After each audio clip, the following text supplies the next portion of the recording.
Assalamu alaikum wa rahmatullahi wa barakatuh. This is a Muslimah reflection. So today I wanted to discuss etiquette within our Ummah.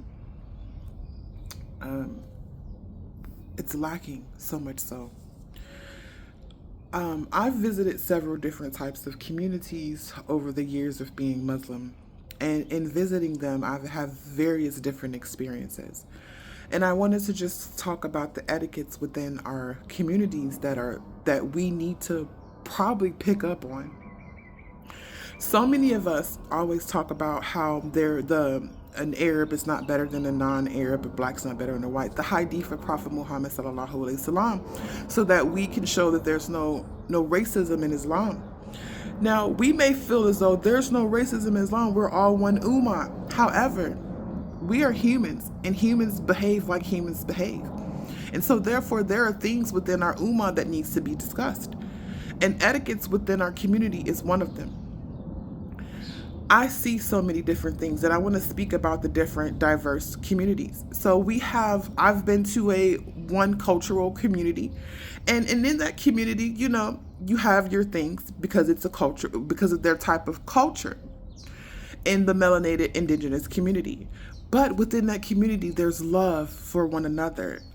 I felt like a family there. I felt like I belonged, safe.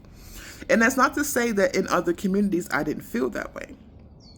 But there's a certain type of spirit that lingers within the indigenous community of Muslims. If you know, you know, and if you don't, you don't.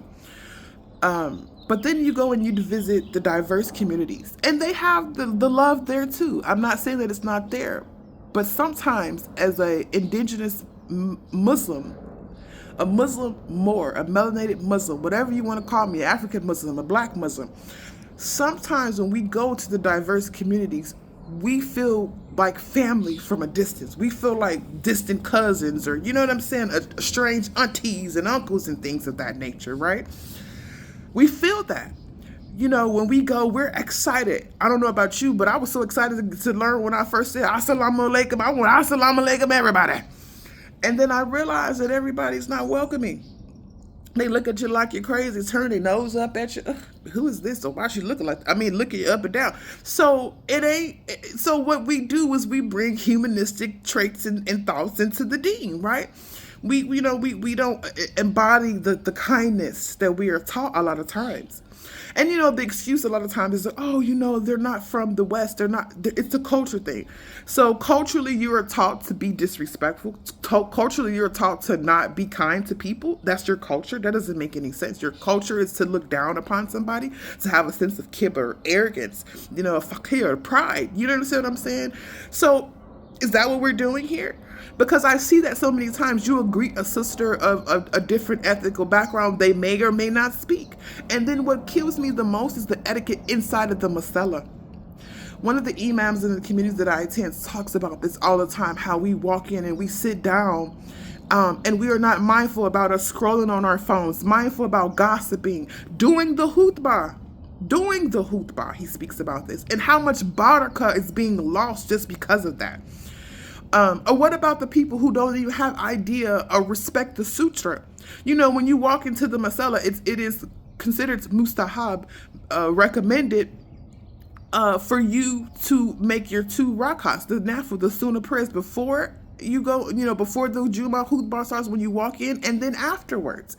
But so many people walk right through your sutra.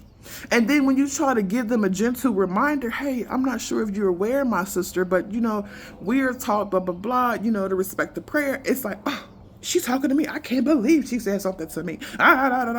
You understand what I'm saying? But indeed, the reminder benefits the believer. So are you saying you're a believer that don't like to be reminded? I find it funny how we throw out things for the benefit of for ourselves.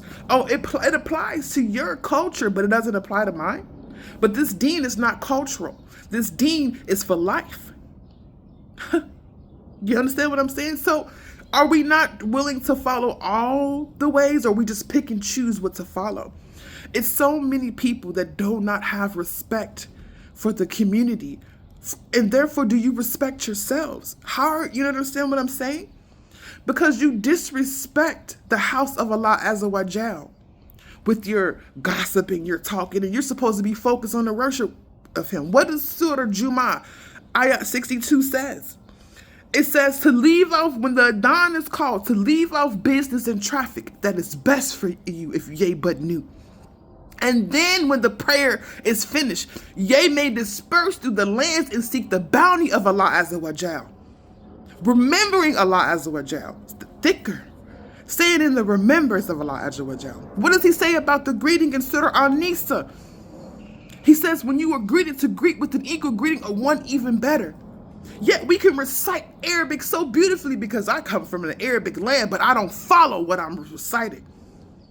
I still choose to mistreat other cultures because I hide behind an excuse. Oh, well, this is just how we were raised, but you are a Muslim. We all took our shahada.